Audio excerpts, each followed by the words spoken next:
Monsieur les représentants des organismes diplomatiques et internationaux, Monsieur le gouverneur,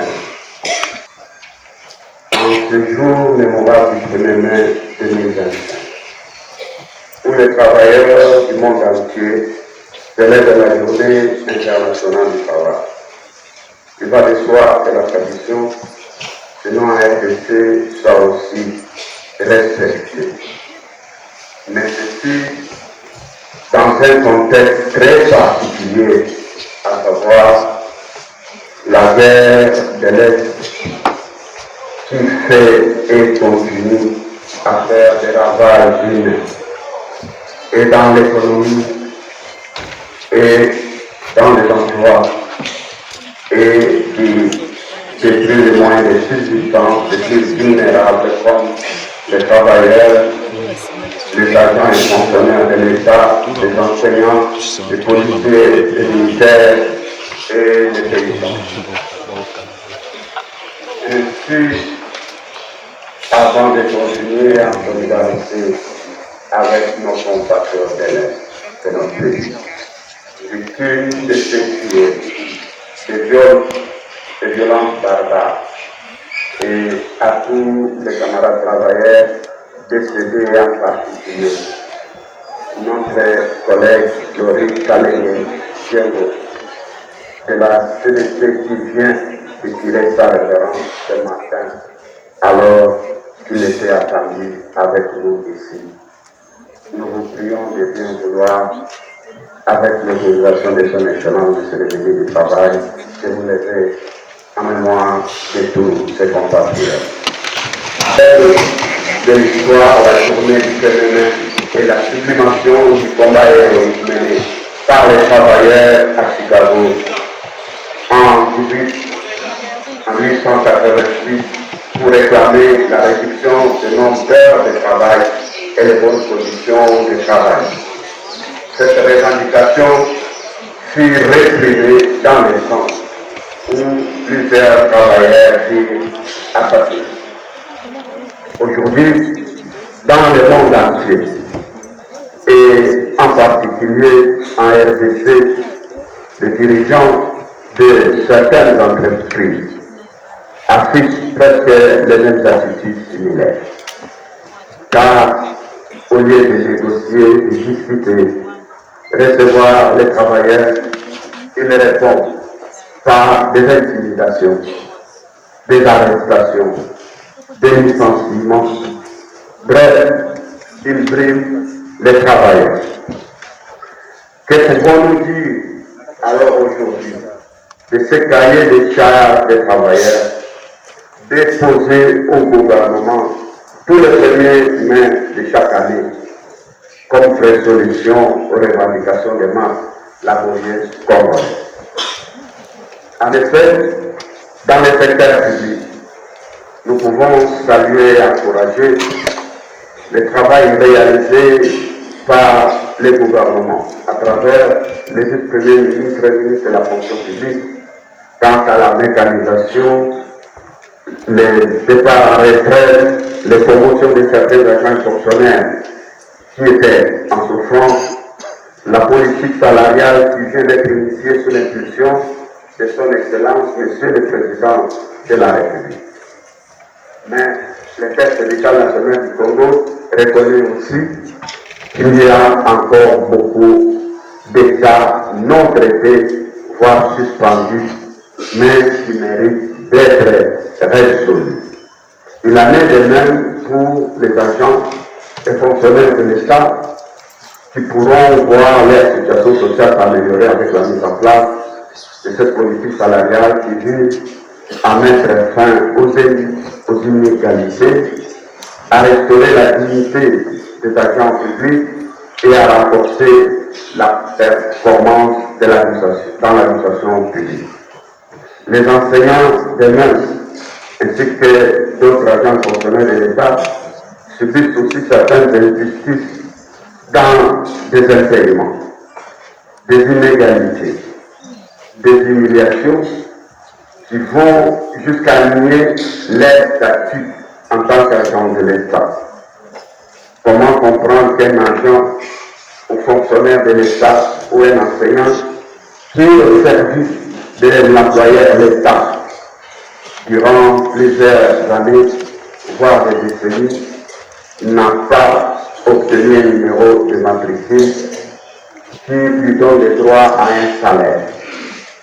On lui attribue seulement un statut qui n'existe pas, qui est désigné sous la nouvelle unité par les sept mains.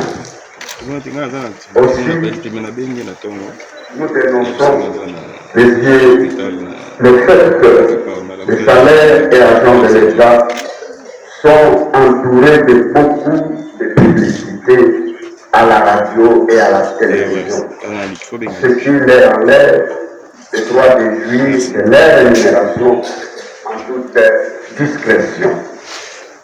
Ces injustices aussi vont jusqu'à diviser les médecins et les infirmiers, les professeurs et les assistants ou les restes du corps académique et administratif, les magistrats et les huissiers, avec des tensions salariales à écart sans commune mesure, alors qu'ils sont tous sur le même marché de consommation et ont les mêmes employeurs. Ces salaires aussi ne leur permettent pas à nouer le début du monde, car il est faible, le pouvoir d'achat est inférieur à l'indice de développement humain. La Bible nous dit toujours que c'est la justice qui élève une nation. Il est connu dans notre pays que presque 80% de notre budget national est consommé par les rémunérations des institutions politiques et administratives et le reste de 20% est consacré pour les infrastructures pour la population. Parfois, ces 20% non exécutés ou alors ces rubriques sont attribuées à d'autres choses. Ce qui n'est pas normal et juste. Chaque année, par contre, le budget de la rémunération des institutions augmente toujours pendant que le maigre budget affecté au service public est souvent non exécuté. Les petits avantages des fonctionnaires réduits ou bloqués. C'est le cas pour les budgets de l'éducation nationale, des infrastructures hospitalières et sanitaires, des routes, des ponts qui sont presque délaissés. Et le pays se trouve ainsi enclavé tout entier au point que même les provinces voisines et les villes voisines sont enclavées les unes les autres. La population est située à l'étau sans possibilité de se déplacer et d'effectuer des échanges. Rares, messieurs, mesdames, messieurs les députés, sont les cas où on a entendu les débats, par exemple, au Parlement, sur des questions vitales de la population, comme l'électricité, l'eau, la pollution de notre environnement, le pillage de nos ressources, l'augmentation des salaires des agents et fonctionnaires, la construction de routes de l'espèce agricole à l'intérieur du pays. Nous rappelons au gouvernement que sans la justice sociale, il n'y aura pas aussi la paix sociale, car l'un dépend de l'autre. D'où et les réformes en cours en vue d'y arriver. Alors que nous attendons, notre pays, donc la RDC, attend l'arrivée des investisseurs. Nous devons préparer les infrastructures de base, car les industries et les usines tourne avec l'électricité. Et la circulation des personnes et de leurs biens passe par les bonnes routes et des voies de communication. Et notre pays en manque cruellement. Voilà pourquoi l'intersyndicale encourage le président de la République et le gouvernement à fournir des efforts pour que cette tendance soit renversée et que la priorité soit donnée à la construction des bonnes routes et des voies ferrées et des ponts à l'intérieur. Nous disons des bonnes routes, pas des routes à usage unique. Parce que nous constatons que nos routes n'ont la durée que de 3 ou de 2 mois. Et ce n'est pas normal.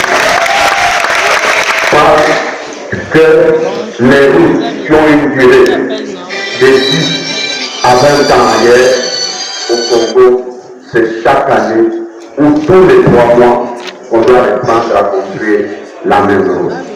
C'est qu'il y a de la complicité.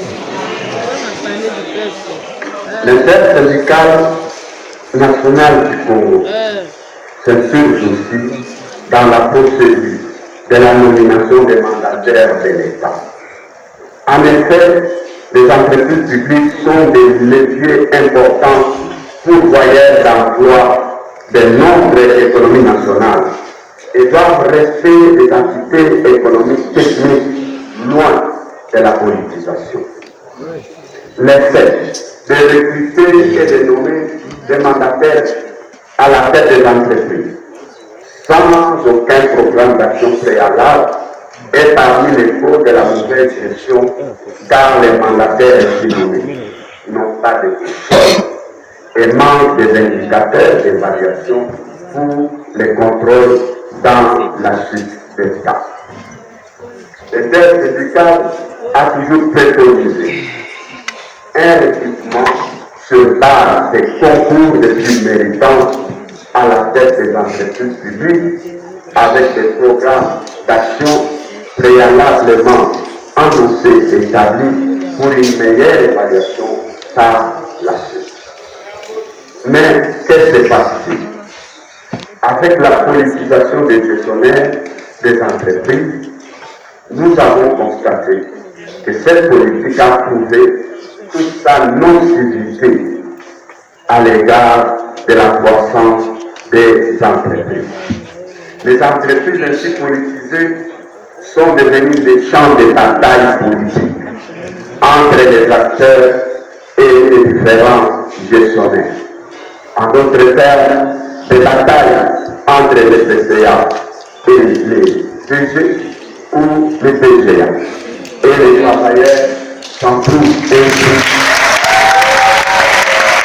les travailleurs s'en trouvent ainsi écartelés sans savoir de quel côté marcher. Voilà pourquoi nous demandons qu'on puisse arrêter la culture de partage des postes équilibrés entre les partis politiques. Nous demandons que la culture de partage des postes équilibrés entre les partis politiques dans les entreprises soit arrêtée.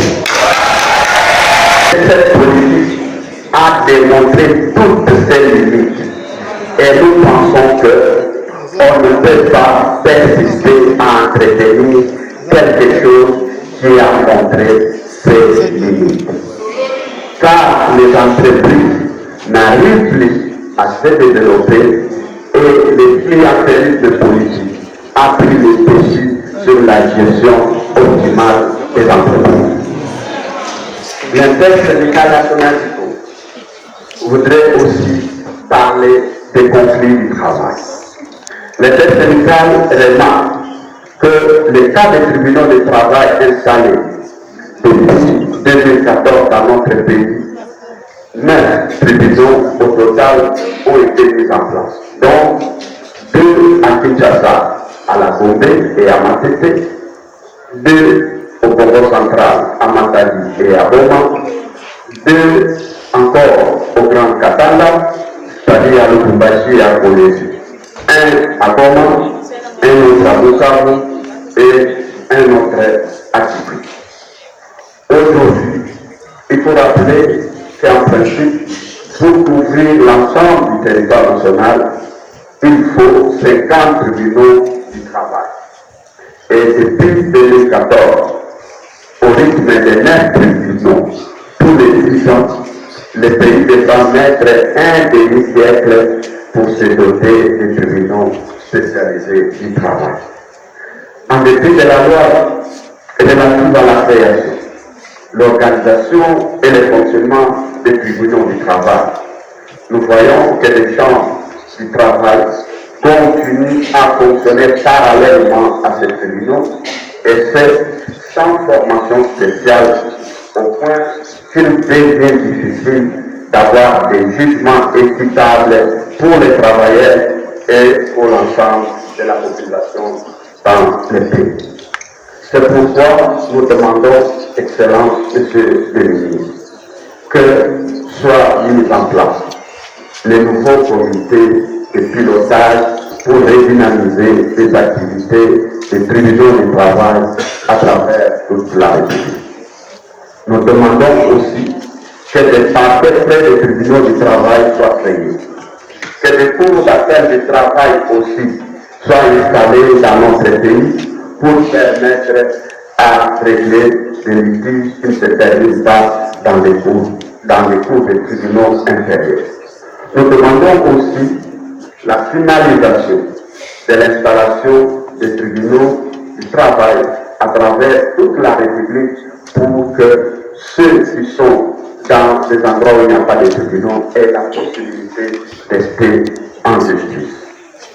Dans le domaine du secteur public de l'État, nous assistons aussi aux multiples détournements des fonds de l'État, au bradage et à la prédation généralisée de nos richesses et des patrimoines nationaux, souvent avec la complicité de ceux-là à qui l'État a confié la charge de protéger et de gérer ses ressources et ses patrimoines. Aujourd'hui, les détournements et les scandales financiers, la spoliation des biens de l'État sont les faits, non pas des citoyens ordinaires. Ce ne sont pas des citoyens ni des petits citoyens. Ou les faits des polyantères. Mais c'est surtout le fait des hauts cadres qui agissent au nom de l'État, mais malheureusement en toute impunité. Et les politiciens qui désirent se protègent les uns les autres lorsqu'il faut les faire. C'est ici le lieu d'interpeller aussi les autorités judiciaires, qui devaient profiter de l'indépendance de la justice pour laquelle les chefs de l'État s'est acquis avec l'appui de la population, pour garantir l'indépendance vis-à-vis de la tutelle politique. Malheureusement, nous constatons que la justice est devenue passive. Elle ne se saisit pas de tous les scandales, de détournements de biens publics, des vols, des spoliations des domaines publics. Et l'ironie du sort, même les parcelles qui appliquent certains tribunaux sont spoliées. Quelle est la justice auquel on va encore s'entendre? Mais ce qui est curieux, tous les détourneurs et spoliateurs se retrouvent aussitôt arrêtés, relâchés, avec un grand état. Et l'on se demande, pourrons-nous encore espérer à une justice équitable dans notre pays? Or, c'est la justice, justement, qui doit élever notre nation. Mesdames et messieurs, distingués invités à vos titres, égalité et respect. Dans le secteur privé, le dernier Conseil national du travail qui vient de se terminer et qui s'est tenu du 26 gouvernement passé 2025, grâce aux orientations précises et sans équivoque du président de la République, son Excellence, M. Félix Antoine Tshisekedi, chef de l'État, au Conseil des ministres du 18 avril dernier à Lubumbashi, vient de franchir les barrières qui emprisonnaient les marchés du travail congolais. Et le ministre de l'Emploi et du Travail a bien relayé le message tout au long de ces assises nationales. Et pour la toute première fois, nous avons vu un ministre de l'Emploi et du Travail, président du Conseil national du travail, qui était présent à toutes les séances du début à la fin. Monsieur le ministre, vous avez toute notre félicitation.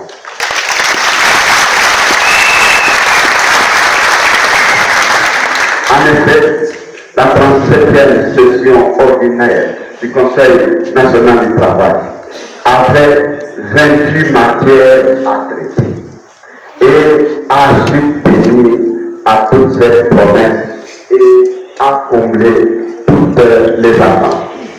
Tous les 28 points ont été traités et ont abouti soit à l'adoption des projets de décrets et des arrêtés ministériels et interministériels, soit à la fixation des nouveaux taux de cotisation en donnant les moyens de mieux fonctionner, à l'INPP, à l'ONU et au Fonds de solidarité pour la santé. Pour les travailleurs, en ce qui concerne les FPP, l'arrêté sur les services privés de placement a été revu pour renforcer la sécurité des carrières des travailleurs et donner des sanctions aux utilisateurs en cas d'abus. L'ONU a été réhabilité dans son rôle d'intermédiaire attitré entre les demandeurs d'emploi et les offres d'emploi. Le salaire minimum interprofessionnel, le SMIC, ainsi a été ajusté de 7 075 francs congolais à 14 500 francs par jour avec effet immédiat à partir d'aujourd'hui. L'aide interprofessionnel garantie l'esprit a été ajusté de 7 075 francs congolais à 14 000 francs congolais par jour avec effet immédiat à partir d'aujourd'hui. Mais ce n'est pas tout. Ce n'est pas tout. À partir du 1er janvier 2026, le nouveau SMIC est fixé à 21 500 francs congolais, soit l'équivalent de $7,5 américains par jour. Il est vrai que cette SMIC n'a pas encore atteint les besoins réels au quotidien face au prix des biens et des consommations sur les marchés.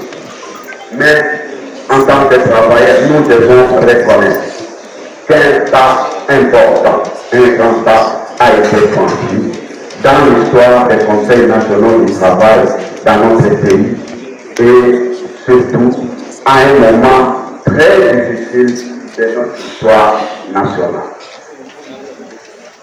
C'est succès, chers camarades, à tout seigneur, tout honneur.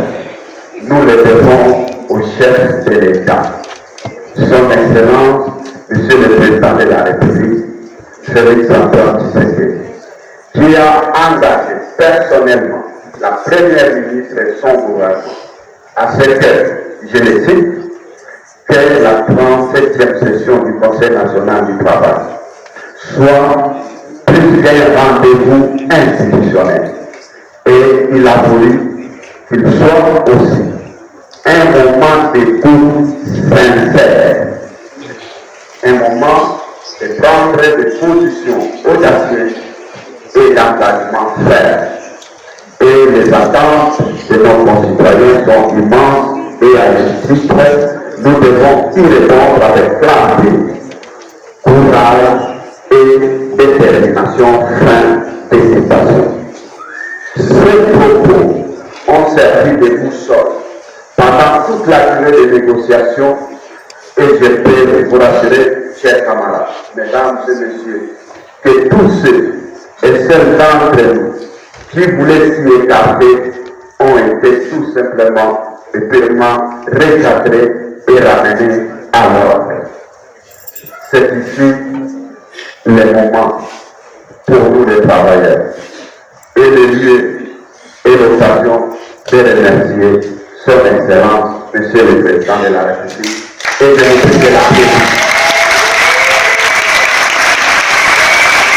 Monsieur le Président, pour nos remerciements. Là aussi, c'est une autre guerre sociale, un pari que le chef de l'État et son gouvernement viennent de gagner.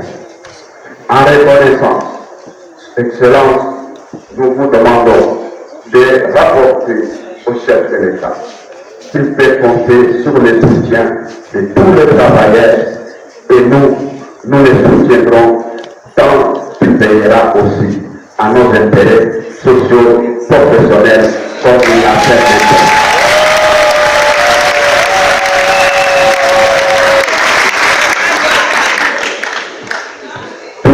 Saluons aussi cette détermination du chef de l'État et de son gouvernement à régler ces problèmes.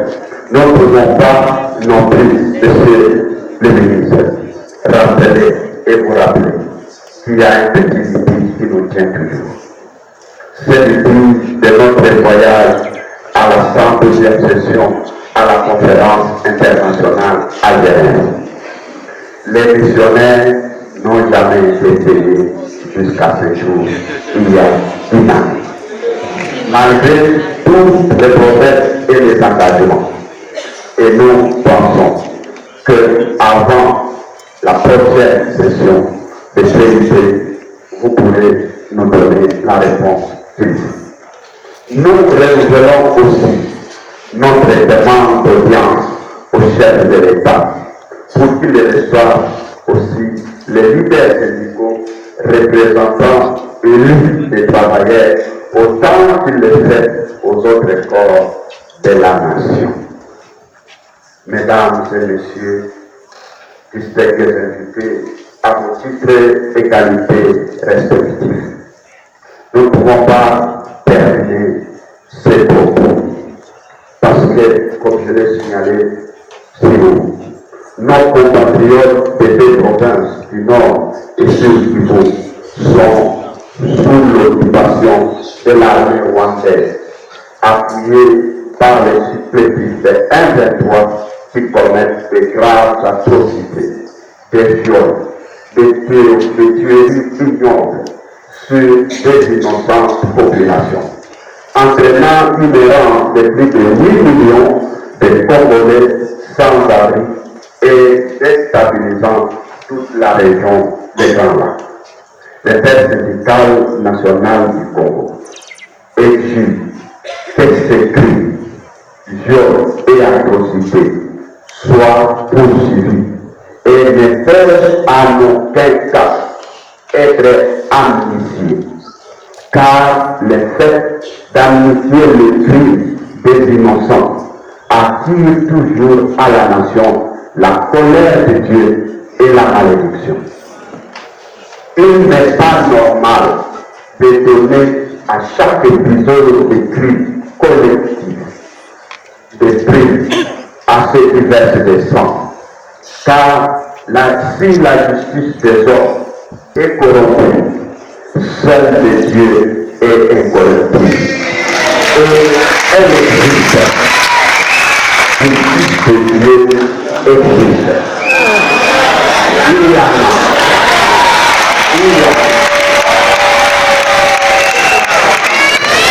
Voilà pourquoi il n'est pas question d'amnistier les gens qui ont connu quelle que soit leur position, qu'ils soient politiciens, qu'ils soient les crimes sont des crimes.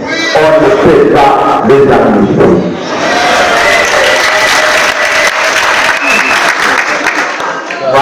Voilà pourquoi les chefs de l'État, nous demandons aux chefs de l'État de rester fermes face aux traîtres de la nation. Car la réconciliation exige aussi la vérité. La vérité, c'est que nous devons savoir qui a fait quoi et pourquoi il l'a fait. On ne peut pas traiter dans une nation que lorsqu'on est frustré, on prend des armes pour tuer des innocents.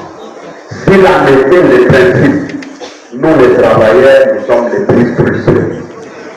Nous sommes les plus frustrés. Toutes les années, ça fait des décès. Ça fait plus de 5 ans. Nous sommes frustrés. Nous ne prenons pas les armes. Nous les pratiquons. Car l'art dans une nation, l'art c'est la discussion. L'art c'est de discuter. Mais aucun jour, quelles que soient les raisons, ne fait pas prendre les armes, venir nous imposer et dire après qu'on doit les honorer en leur donnant des postes. Il n'en est pas question.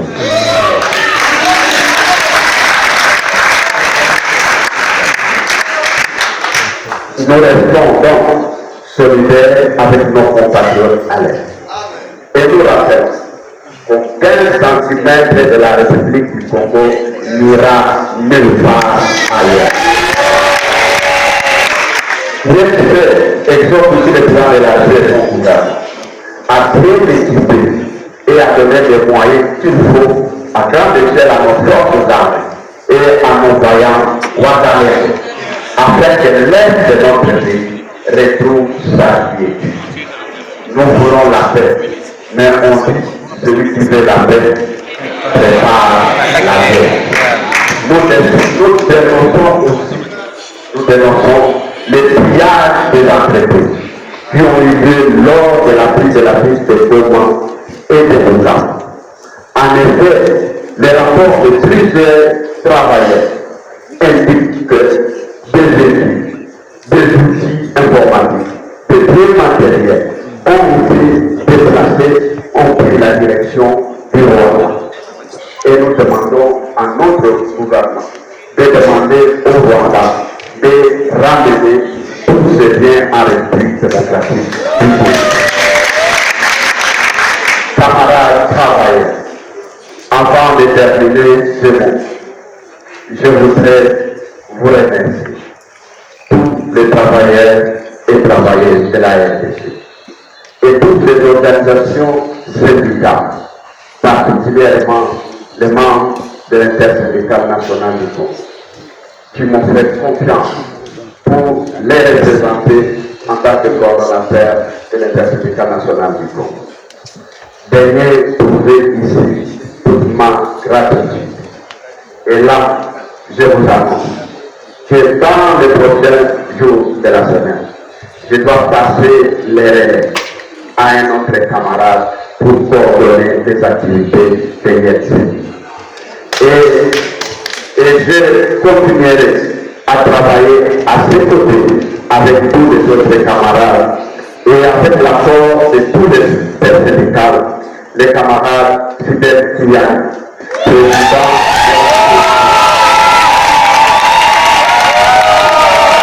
Les camarades Fidel Kylian, président de la CC, a été très gentil.